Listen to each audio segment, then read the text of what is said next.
आपने एक कंपनी के शेयर्स खरीदे और एक दिन आपको पता चलता है कि कंपनी ने अनाउंस करा हम आपके शेयर्स मार्केट प्राइस से ज्यादा प्राइस पर खरीदना चाहते हैं। मतलब कंपनी अपने ही शेयर्स शेयर होल्डर से वापस खरीदना चाहती है। अब सवाल ये है कि कंपनी अपने ही शेयर्स वापस क्यों खरीद रही है। Hello friends, welcome to Aryan plus corporate series actions. मैं हूं मानसी और आज के सीरीज का टॉपिक है बायबैक। इस वीडियो में हम समझेंगे बायबैक क्या होता है, कंपनीज बायबैक क्यों करती हैं और बायबैक वर्क कैसे करता है, इसके benefits and risk as a share holder और बायबैक पर टैक्स कैसे लगता है। बायबैक का सिंपल मतलब है कंपनी अपने ही शेयर्स वापस खरीदना चाहती है अपने एग्जिस्टिंग शेयर होल्डर्स से। तो अगर आप किसी कंपनी के शेयर होल्डर हैं तो बायबैक में कंपनी आपके पास आती है एक ऑफर लेकर कि हमें आपके शेयर्स चाहिए और हम मार्केट प्राइस से ज्यादा देंगे। रिसेंटली विप्रो ने अपना 15,000 करोड़ का बायबैक अप्रूव किया, जिसमें से company 60 crore shares 250 rupees per share के प्राइस पर बायबैक करेगी। ये बायबैक टेंडर ऑफर रूट के थ्रू होगा और अनाउंसमेंट के टाइम पर ये मार्केट प्राइस से 19% प्रीमियम पर था। अब नेचुरली सबसे पहला क्वेश्चन आता है, आखिर कोई कंपनीज अपने ही शेयर्स को बायबैक क्यों करेंगी, वो भी मार्केट प्राइस से महंगा। इसके 4 मेन रीजंस हैं। पहला, जब कंपनी को लगे कि उसके शेयर्स अंडर वैल्यूड हैं, मार्केट में जो प्राइस चल रही है उस एक्चुअल वैल्यू से कम है, तो कंपनी खुद अपने शेयर्स खरीदती है, जैसे अपना ही स्टॉक सेल में मिल रहा हो। दूसरा, जब कंपनी के पास बहुत ज्यादा कैश हो और इन्वेस्ट करने की अच्छी जगह ना दिखे। हिस्टोरिकली टीसीएस, इन्फोसिस जैसे आईटी जाइंट्स ने ऐसे बड़े बड़े बायबैक्स करे हैं मल्टीपल टाइम्स। तीसरा, ईपीएस इंप्रूव करने के लिए जब टोटल शेयर्स कम होते हैं, अर्निंग्स पर शेयर बढ़ता है, कंपनी फाइनेंशियली बेटर दिखती है इन्वेस्टर्स। चौथा, कभी कभी कंपनीज बायबैक हॉस्टाइल टेकओवर से बचने के लिए भी ये करती हैं। मार्केट में अवेलेबल शेयर्स कम हो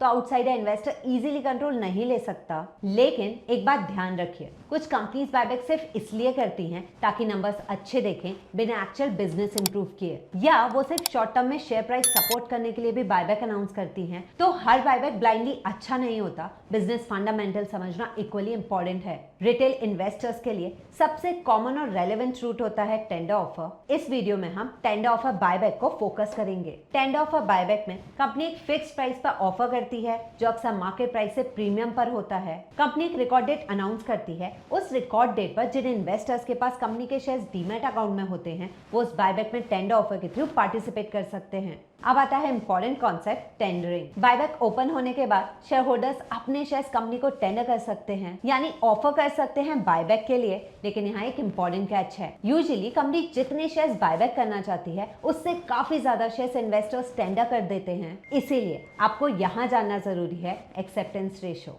मान लीजिए कंपनी 1 लाख शेयर्स बायबैक करना चाहती है, लेकिन इन्वेस्टर्स ने टोटल 5 लाख शेयर्स टेंडर कर दिए, तो कंपनी सबके सारे शेयर्स एक्सेप्ट नहीं करेगी। अगर एक्सेप्टेंस रेशो 20% हुआ और किसी इन्वेस्टर ने 100 शेयर्स टेंडर किए तो सिर्फ अराउंड 20 शेयर्स ही बायबैक में एक्सेप्ट होंगे। इसीलिए बायबैक का प्रॉफिट कैलकुलेट करते टाइम सिर्फ बायबैक प्राइस नहीं, एक्सेप्टेंस रेशो भी बहुत इंपॉर्टेंट होता है। अब बात करते हैं बेनिफिट्स की। अगर कंपनी जेन्युइनली स्ट्रांग है और अंडर वैल्यूड लेवल्स पर बायबैक कर रही है तो ये पॉजिटिव सिग्नल हो सकता है। शेयर्स कम होने की वजह से कंपनी का ईपीएस मतलब अर्निंग पर शेयर इंप्रूव होगा। लॉन्ग टर्म में शेयर होल्डर वैल्यू भी इंप्रूव हो सकती है। और अगर बायबैक प्राइस मार्केट प्राइस से काफी प्रीमियम हो तो इन्वेस्टर्स को शॉर्ट टर्म प्रॉफिट अपॉर्चुनिटी भी मिल सकती है। ये तो हुए बेनिफिट्स। अब बायबैक में रिस्क भी होते हैं जो आपको समझना जरूरी है। अगर कंपनी पहले से ही ओवर वैल्यूड है और फिर भी बायबैक कर रही है तो वो कैश वेस्ट कर रही है, वैल्यू बढ़ा नहीं रही। एक्सेप्टेंस रेशो कम होने पर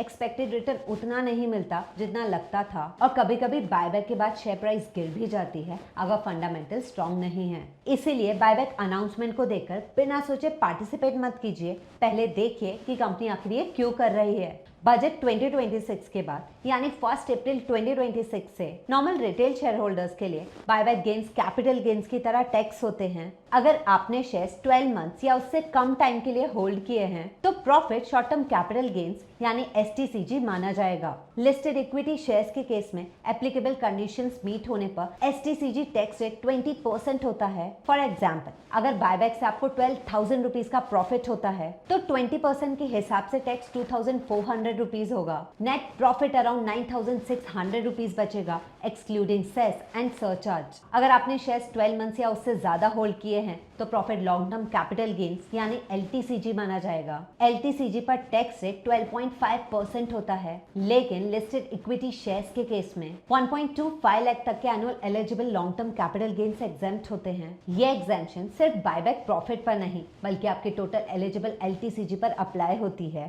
तो अगर आपकी 1.25 लाख की LTCG exemption limit already exhaust हो चुकी है और बायबैक प्रॉफिट 12,000 रुपीज है तो 12.5% के हिसाब से टैक्स 1,500 रुपीज होगा। नेट प्रॉफिट अराउंड 10,500 रुपीज बचेगा एक्सक्लूडिंग सेस एंड सरचार्ज। लेकिन अगर आपकी LTCG एग्जेम्पशन लिमिट अवेलेबल है तो LTCG केस में टैक्स जीरो भी हो सकता है। इसीलिए बायबैक में पार्टिसिपेट करने से पहले सिर्फ ग्रॉस प्रॉफिट मत देखिए, पोस्ट टैक्स रिटर्न भी कैलकुलेट कीजिए। Now how to apply for buyback. Arihant plus app में डैशबोर्ड और माय प्रोफाइल में बायबैक बटन है, उस पर टैप करें और आप इजीली बायबैक में अप्लाई कर सकते हैं। इसकी डिटेल आपको हमारे बायबैक के सपोर्ट आर्टिकल में मिल जाएगी, लिंक मैंने डिस्क्रिप्शन बॉक्स में ऐड कर दी है। स्टॉक मार्केट में सिर्फ शेयर्स खरीदना इंपॉर्टेंट नहीं, कंपनी के डिसीजन समझना भी बहुत इंपॉर्टेंट है। हमारे इस कॉर्पोरेट एक्शन सीरीज में हमने बोनस शेयर, स्टॉक स्प्लिट और कई दूसरे इंपॉर्टेंट टॉपिक्स भी कवर करे हैं जो आप हमारे चैनल पर देख सकते हैं। आई होप अब आप बायबैक को अच्छी तरह से समझ गए हैं। अगर आपको ये वीडियो यूजफुल लगा तो लाइक और शेयर जरूर करें and don't forget to subscribe to Arihant plus channel.